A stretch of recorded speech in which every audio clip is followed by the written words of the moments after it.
अस्सलाम वालेकुम दोस्तों। आज की वीडियो में हम शेप टूल के बकिया जो बटन थे उनके बारे में सीखेंगे। तो आइए शुरू करते हैं। सबसे पहले मैं एक रेक्टेंगल ले लेता हूं। इसको मैं कंट्रोल क्यू दबा के कन्वर्ट टू कर्व कर देता हूं और शेप टूल सेलेक्ट करता हूं।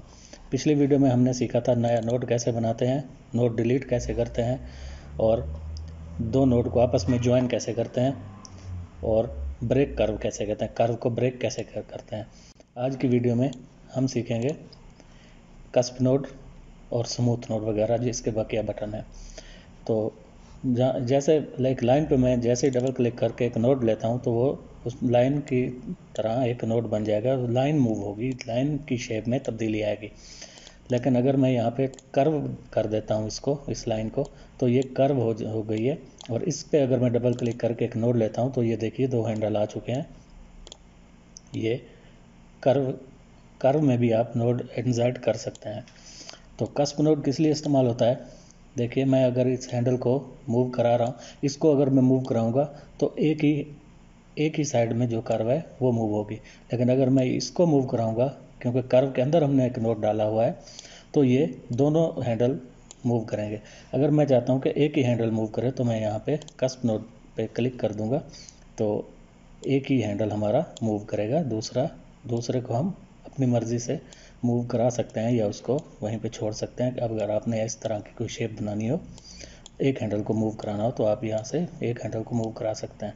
और अगर आप चाहते हैं कि दोनों हैंडल ही काम करें तो आप यहाँ से स्मूथ नोड पे क्लिक कर देंगे। ये देखिए ये स्मूथ नोड है, इस पर क्लिक करेंगे तो ये वापस दोनों हैंडल अपने अपोजिट डायरेक्शन में मूव होना शुरू हो जाएंगे। लेकिन आप यहाँ पे ये देखिए, इस हैंडल को मैं जैसे ही बड़ा कर रहा हूँ तो वो हैंडल उधर छोटा का छोटा है, वो बड़ा नहीं हो रहा है। इसको मैं अगर खींचूंगा तो ये हैंडल जो है राइट साइड वाला वो वैसे का वैसा है। इसको में दोनों को हम बराबर में अगर शेप देना चाहते हैं तो इसको हम क्या करेंगे, यहाँ से सिमेट्रिकल नोड पे क्लिक कर देंगे। तो ये देखिए दोनों, इसको राइट साइड वाला और लेफ्ट साइड वाला दोनों अपनी अपोजिट डायरेक्शन में। I hope you understand this. इसके बाद क्या है, इसके बाद है रिवर्स डायरेक्शन। रिवर्स डायरेक्शन क्या होती है, जैसे मैं फर्ज करो यहाँ पे एक लाइन लगाता हूँ और ये देखिए ये यानी कि मैंने लाइन लगाई है लेफ़्ट से राइट की तरफ। ये इसकी पॉइंट ए है और ये इसका पॉइंट बी है, डायरेक्शन है। अगर इसको मैं रिवर्स करूँगा तो ये देखिए पॉइंट बी वाली जगह पॉइंट ए बन गया है और पॉइंट ए वाली जगह पॉइंट बी बन गया है। देखिए ये इसकी डायरेक्शन रिवर्स हो चुकी है। इसको हम एक रेक्टेंगल पे देखते हैं। इसको मैं डिलीट कर देता हूँ। ये देखिए एक मैंने कंट्रोल प्रेस करके एक रेक्टेंगल लिया और एक और रेक्टेंगल, ये रेक्टेंगल मैंने लेफ़्ट से राइट की तरफ लिया है और एक और रेक्टेंगल मैं राइट से लेफ़्ट की तरफ ले रहा हूँ। अब दिखने में तो ये दोनों रेक्टेंगल एक जैसे हैं, लेकिन इनमें फ़र्क क्या है, मैं दोनों को सिलेक्ट करके कंट्रोल क्यू दबाता हूँ। अब मैं एक को सिलेक्ट करूँगा और शेप टूल सेलेक्ट करूँगा। अब ये देखिए ये इसकी डायरेक्शन क्या है, ये यहाँ से शुरू हो रही है लाइन और ऐसे आ रही है और यहाँ पे ख़त्म हो रही है। और ये दूसरा जो हमारा रेक्टेंगल था, इसको देखिए यहाँ से जैसे मैंने इसको ड्रा किया है, ये उसी साइड में आ रहा है। ये इसका पॉइंट बी है और यहाँ से शुरू हो रही है, ये पॉइंट ए है। इसकी रिवर्स डायरेक्शन करेंगे तो ये देखिए ये इसकी डायरेक्शन चेंज हो गई है, ये इधर ऐसे आ गया। तो अगर हम इसको इस पर राइट क्लिक करके इसको कन्वर्ट टू कर्व करेंगे तो ये देखिए ये इसके इस लाइन में आया है। इस लाइन में क्यों नहीं आया, क्योंकि इसकी डायरेक्शन ऐसे है। इसकी डायरेक्शन रिवर्स करके अगर हम इसी पॉइंट पे सिलेक्ट करते हुए हम इसको कन्वर्ट टू कर्व करेंगे, इसको सिलेक्ट करके कन्वर्ट टू कर्व करेंगे तो ये देखिए इस लाइन में भी आ गया। तो उम्मीद करता हूँ आपको ये समझ आ गया होगा। इसके बाद क्या है, रिवर्स डायरेक्शन आपने समझ लिया। इसके बाद एक्सट्रैक्ट सब पाथ। एक्सट्रैक्ट सब पाथ क्या होता है, जैसे फ़र्ज़ कीजिए हमने एक कर्व दी हुई है। अगर हम इस पर सिलेक्ट करेंगे, इसको सबसे पहले हम क्या करेंगे, ये ब्रेक हो गया और इसको हम अलहदा कर सकते हैं। ये देखिए तो यहाँ पे क्लिक करके भी हम इसको ब्रेक करेंगे तो ये दोनों ब्रेक हो चुके हैं। ये देखिए ये इसकी लाइन अलग हो चुकी है, इसको हम अलग इससे ब्रेक कर सकते हैं। लेकिन अब इसको जब हम इसे मूव करेंगे तो ये पूरा ऑब्जेक्ट एक साथ में मूव, हम अलग करने के लिए क्या करेंगे, एक्सट्रैक्ट सब पाथ। इसके किसी भी एक नोड पे क्लिक करेंगे और यहाँ से एक्सट्रैक्ट सब पाथ पे जैसे क्लिक करेंगे तो ये अब अलग हो चुकी है।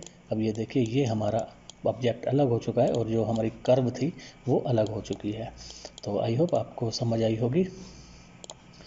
और इसके बाद क्या है, एक्सटेंड कर्व टू क्लोज। अब देखिए ये तो हमने इससे अलग कर लिया है। अब ये है, तो इसके दरमियान हम चाहते हैं, ये इसको बंद करना चाहते हैं, तो हम दोनों नोड को सिलेक्ट करेंगे और यहाँ से एक्सटेंड कर्व टू क्लोज पे जैसे क्लिक करेंगे तो ये एक लाइन आ जाएगी और ऑटोमेटिक ये इसमें बंद हो जाएगी। इसमें हम कलर वगैरह कर सकते हैं। एक्सटेंड कर्व टू क्लोज है। इसके बाद है close curves. Extend curve to close है, उसके बाद है क्लोज कर्व। क्लोज कर्व क्या करता है, ये देखिए मैं इसको कंट्रोल Z करता हूँ। क्लोज कर्व भी उसी जैसा काम करता है। इन दोनों को सिलेक्ट करके जैसे ही मैं यहाँ से क्लोज कर्व करूँगा तो ये एक लाइन आ जाएगी और एक कर्व क्लोज हो जाएगी। ये दोनों एक जैसा काम करते हैं। इसके बाद है स्ट्रेच और स्केल नोड्स। स्ट्रेच और स्केल नोड्स में क्या होता है, जैसे हम एक नोड यहाँ पे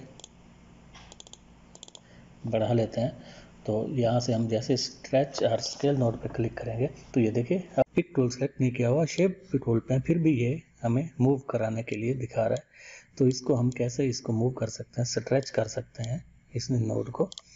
इन दोनों को सिलेक्ट करके स्ट्रेच और नोड करेंगे तो ये देखिए ये वो जो नोड हमारे सिलेक्ट हैं वो हम उनकी साइज़ वगैरह तब्दील कर सकते हैं, स्केल कर सकते हैं उनको। ये देखिए इसके बाद है रोटेट। इसके बाद रोटेट और स्क्यू नोड। रोटेट के लिए क्या करेंगे, हम देखिए इसको क्लिक करेंगे, सब नोड को एक दफ़ा क्लिक करेंगे तो सबको कन्वर्ट टू कर्व कर देंगे। अब हम अगर किसी एक नोड पे क्लिक करके रोटेट करते हैं तो ये इसको रोटेट करना शुरू कर देगा। ये देखिए आप इसको कहीं भी किसी भी नोड के साथ मिला सकते हैं, ये रोटेट। इसके लिए हम एक ऑब्जेक्ट और बनाते हैं, इनको मैं डिलीट कर देता हूँ। ये देखिए मैं एक रेक्टेंगल ले रहा हूँ कंट्रोल से, इसमें मैं कलर फिल कर देता हूँ ये। अब ये देखिए अब क्या हो गया, सबसे पहले मैं इसको कन्वर्ट टू कर्व करूँगा, उसके बाद सब नोड को सेलेक्ट करके यहाँ से बल्कि कन्वर्ट टू कर्व कर दूंगा। ये कर्व में तब्दील हो चुके हैं। अब मैं बाहर क्लिक करूँगा डीसेलेक्ट के लिए, किसी एक को सिलेक्ट करके मैं यहाँ से रोटेट करूँगा। रोटेट को जैसे करूँगा ये रोटेट वाले ऑप्शन हमारे सामने आ जाएंगे। यहाँ से मैं पकड़कर इसको कहीं भी लेके जा सकता हूँ। यहाँ पे मैं इसको छोड़ दूंगा। ये देखिए ये एक शेप हमारे सामने बन के तैयार हो गई है। अब मैं इसको क्या करूँगा, मैं इसको कंट्रोल प्रेस करके यहाँ से स्ट्रेच करूँगा, इसकी कॉपी बनाऊँगा और दोनों को सेलेक्ट करके शिफ्ट्स के साथ इसको वापस इधर अपोजिट डायरेक्शन में इसको मिरर कर दूँगा। तो ये क्या हो गया, हमारी एक लोगो सा तैयार हो गया है। इसमें आप और भी चेंजिंग कर सकते हैं। इसको सिलेक्ट करके एक बार और क्लिक कीजिए और इसको रोटेट कर दीजिए। यहाँ पे कंट्रोल प्रेस करके मैंने इसको रोटेट कर दिया, तो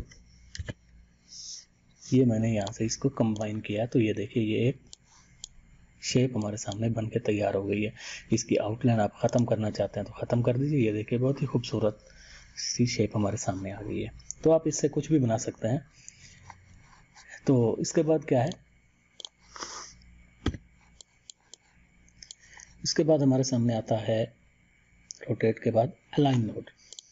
अलाइन नोड क्या होता है, ये देखिए सबसे पहले मैं एक रेक्टेंगल बनाता हूँ, इसको कंट्रोल क्यू से कर्व में तब्दील करता हूँ और इसके सामने इसमें एक और नोड में डालता हूँ, इसको मैं यहाँ से खींच लेता हूँ। ये देखिए अब हमारे सामने ये एक नोड खींचा हुआ है। अलाइन नोड से क्या होता है, ये दो नोड में सेलेक्ट करूँगा। अगर किसी नोड को अलाइन करना हो तो मैं यहाँ से अलाइन पे क्लिक करूँगा।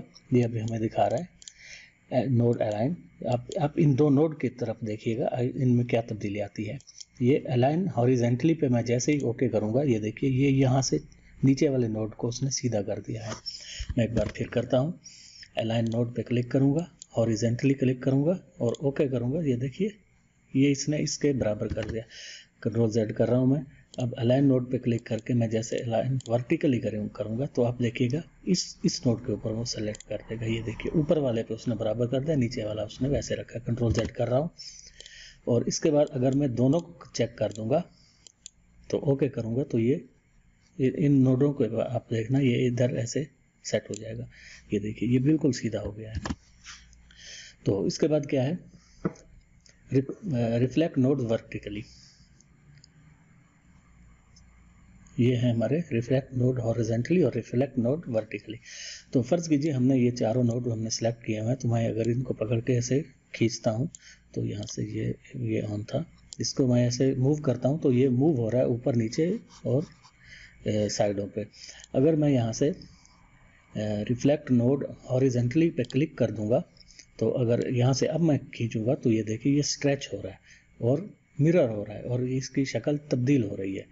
ये हॉरिजेंटली है और यहाँ से मैं अगर वर्टिकली कर दूंगा तो ये देखिए इस साइड में तो ये ऐसे ही घूमेगा, ऊपर नीचे करेंगे तो इसकी शक्ल तब्दील हो रही है, ये अपनी शेप तब्दील कर रहा है। अगर दोनों को सेलेक्ट करके करेंगे तो ये इस साइड में भी चेंज होगा, इसकी शक्ल चेंज होगी, और ऊपर नीचे भी करेंगे तो इसकी शक्ल तब्दील होगी। ये रिफ्लेक्ट नोड्स होते हैं।